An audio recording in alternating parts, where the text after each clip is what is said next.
E aí pessoal, aqui quem está falando é a Mirinha Mendonça Lira, eu sou discente de licenciatura em Ciências Biológicas no IFPA e nesse podcast a gente vai refletir um pouco sobre o ensino remoto em tempos de pandemia, numa visão sociológica durkheimiana do assunto. Antes disso eu quero expressar a colaboração da equipe a qual eu faço parte e compôs comigo esse roteiro de fala. Então vamos lá. Uma pandemia, grosso modo, é quando uma doença ocorre em todo um continente ou em todo o mundo ao mesmo tempo. Nos últimos 30 anos, tem crescido o número de surtos de vírus, proliferando assim as doenças que têm assolado o mundo inteiro. Mas relatos históricos de pandemias vão além do século XX e já preocupam a humanidade há mais de 2000 anos. E a gente pode relembrar alguns casos bem famosos, né? E pode parecer até coincidência, mas em média a cada 100 anos uma pandemia assola o mundo. A peste bubônica no século XIV matou 200 milhões de indivíduos. Varíola no século XV nos deu 500 milhões de mortos. Gripe russa, século XVI, 1 milhão de óbitos. As grandes pragas no século XVII nos deu 3 milhões de falecimentos. A cólera no século XIX matou centenas de milhares de pessoas. A gripe espanhola no século XX deixou 50 milhões de pessoas mortas. E agora a Covid-19 no século XXI, até o momento, nos deixa 1,3 milhões de pessoas mortas. E apesar de não ser a maior pandemia da história, a SARS-CoV-2, causadora da Covid-19, apresenta um quadro clínico perigoso. O primeiro caso, reconhecido pela OMS, que é a Organização Mundial da Saúde, é oriundo da China e foi relatado em 31 de dezembro do ano de 2019. Mas apesar desse caso ter sido relatado nessa data, ele foi descoberto antes, no dia 17 de novembro do mesmo ano, em um morador de 55 anos que vive na cidade de Wuhan, claro, na China. Desde aí, os casos de Covid-19 vêm aumentando significativamente com o passar do tempo. Em um contexto mundial, no início de maio de 2020, 186 países ou regiões já haviam encerrado suas atividades escolares de forma total ou parcial, com o intuito de conter a disseminação da Covid-19, afetando cerca de 70% dos alunos em todo o mundo. E cara, isso é muita gente, é muito aluno sem aula ministrada durante um bom tempo. No Brasil, o primeiro caso foi registrado em 26 de fevereiro de 2020 pelo Ministério da Saúde. O paciente de 61 anos, que é morador de São Paulo, tinha viajado à Itália e nesse percurso contraiu a doença. No dia 22 de novembro, já se totalizavam 6.070.419 casos no mundo e 169.197 desses casos de Covid-19 compõem os casos de pandemia aqui no Brasil. Já no estado do Pará, o primeiro caso foi confirmado em 18 de março do mesmo ano de 2019 em um morador de 37 anos da cidade de Belém. Ele tinha feito uma viagem para o Rio de Janeiro e voltou já apresentando os sintomas da doença. Agora, trazendo a parte clínica e biológica da doença que a gente está falando aqui, alguns pesquisadores atribuem a alta taxa de contágio às espículas presentes na superfície do vírus, e outros atribuem a porta de entrada utilizada pelos vírus para adentrar as células humanas. No entanto, as características cruciais se devem ao fato do vírus ser encontrado tanto no trato respiratório superior quanto inferior.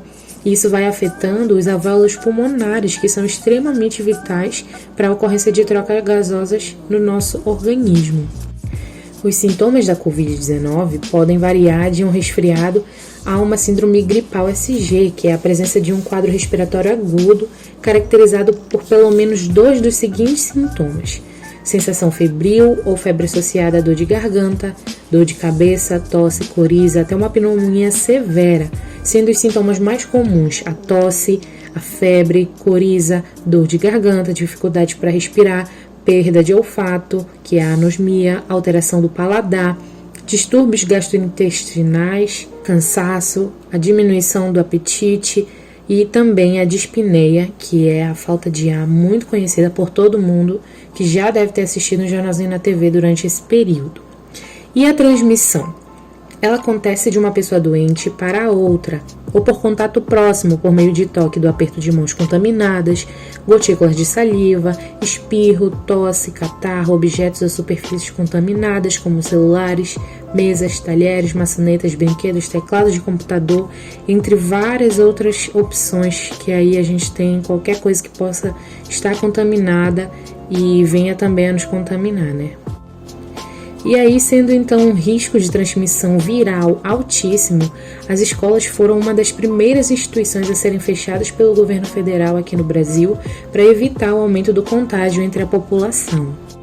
E a partir desse fato social, agora a gente vai refletir a teoria de Durkheim sobre a educação e contextualizá-la com a atual realidade que acomete diversos países.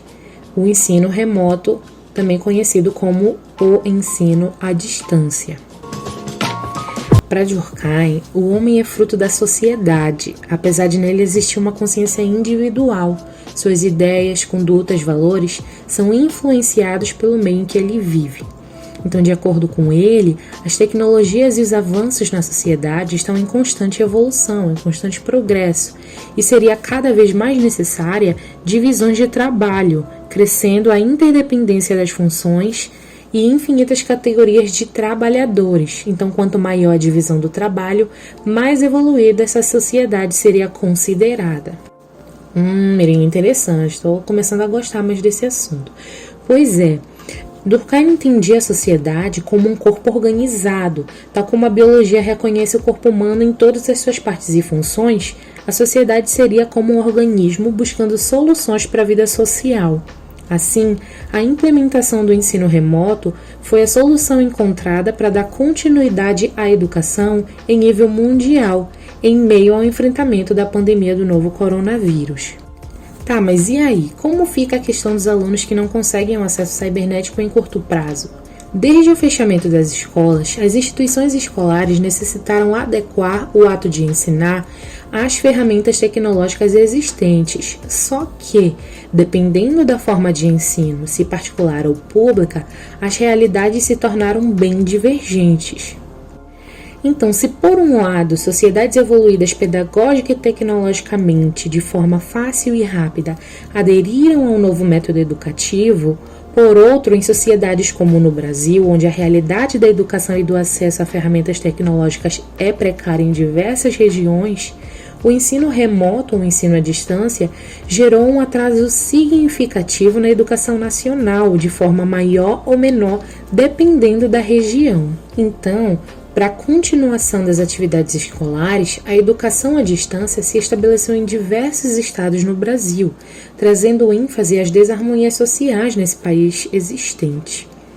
Aos alunos que não possuem acesso cibernético, o acompanhamento das aulas se torna dificultoso, o que acaba estimulando a evasão escolar. Para os alunos que já conseguem essa conexão, por sua vez, surgem os desafios também psicológicos e familiares. Isso porque muitas vezes a estrutura das residências não facilita a aprendizagem no âmbito do lar. Para as crianças, o monitoramento pelos responsáveis é fundamental, que já é uma desvantagem para famílias com apenas um responsável parental. Para esses tutores que não têm a colaboração interna ou externa, é importante analisar que eles também se encarregam de manter o lar, por meio de trabalhos. Então, a responsabilidade como educador se torna uma sobrecarga aos pais ou responsáveis, que acabam deixando a criança à mercê da autodisciplina, que é muito complexa para alunos tão pequenos. Aos adolescentes e universitários, o conteúdo maçante e o despreparo escolar para o atual contexto pandêmico preconizam a saúde mental, gerando consequências relacionais e também familiares. E aí até aqui a gente pode perceber uma questão social do assunto, tendo em vista a fala de Emily Durkheim sobre sociedade. Continua me acompanhando aqui, que agora a gente vai ponderar um pouco sobre a relação professor-aluno e acesso remoto disponível do assunto. Para Durkheim, o professor deve, no seu método de ensino, se utilizar de inúmeras formas e ferramentas que auxiliem no processo de ensino-aprendizagem de cada educando, respeitando sempre a individualidade de cada um e procurando favorecer o desenvolvimento intelectual deles. Em vez de aplicar a todos de uma forma invariável, o mesmo método de ensino deverá, pelo contrário, diversificar seus modelos segundo os temperamentos e as características próprias de cada inteligência. Assim, pessoal, com o surgimento do novo coronavírus no seio mundial, docentes de instituições de ensino superior federais e estaduais, assim como de escolas de ensino básico e técnico profissionalizante da rede pública e privada, tiveram que reinventar e inovar seus métodos de ensino de acordo com a realidade de inserção das variadas ferramentas tecnológicas existentes. O problema é que no Brasil, a continuidade do estudo por meio do ensino remoto tem se tornado um verdadeiro obstáculo para alunos e professores que não possuem o suporte tecnológico necessário. Se houvesse maior assistência, a educação à distância para todos poderia possibilitar aos educadores e educandos o acesso a esse processo de mão dupla que é o ensino-aprendizagem. E esse processo deveria ser dado de forma íntegra, com 100% de absorção dos conteúdos pelos discentes. Já observando a educação mais especificamente, Durkheim a via como um sistema condicionado pela sociedade que possui uma função social e coletiva. Emily caracterizava a sociedade como uma sociedade de solidariedade orgânica, onde essa era difundida pelo papel da educação secular e também científica. Para o autor, a educação é repassada pelas gerações através da socialização progressiva dos antigos para os mais jovens, sendo essa um processo de socialização constante do indivíduo que tem como objetivo fazê-lo verdadeiramente humano, ou seja, fazer com que o indivíduo tenha uma progressão individual, ao mesmo tempo em que ele se perpetua com a sua manutenção social. A visão de Emily Durkheim sobre a sociedade e a escola, diferente de Karl Marx, não levava em consideração as classes sociais e seus antagonismos, vendo a transmissão do conhecimento apenas como algo geracional. Mas a gente pode observar nos dias atuais o quanto a divisão de classes interfere no acesso ao ensino, o que ficou bem mais visível na pandemia. Então, nesse contexto, para Emily Durkheim, o ensino se assenta na ideia de uma escolarização pública e laica. Então, mesmo que defenda a educação, a escola necessita se submeter à ação do Estado, tido como órgão regulador e fiscalizador da educação formal. Tudo o que é educação deve ser submetido à sua influência. Só que isso não quer dizer que o Estado deva monopolizar o ensino, porque para o sociólogo, o indivíduo é mais facilmente inovador do que o próprio Estado. Então, ponto para os cidadãos brasileiros. E aí, para fechar com chave de diamante, a ideia do ensino remoto não se encaixa nas teorias de Durkheim, uma vez que nem todos têm acesso à internet e computador. E aí a educação exibida por meio do ensino remoto deixa de ser pública ao privar tantos indivíduos de usufruírem dela. Obrigada por me acompanhar até aqui e a gente se vê no próximo podcast. Até mais!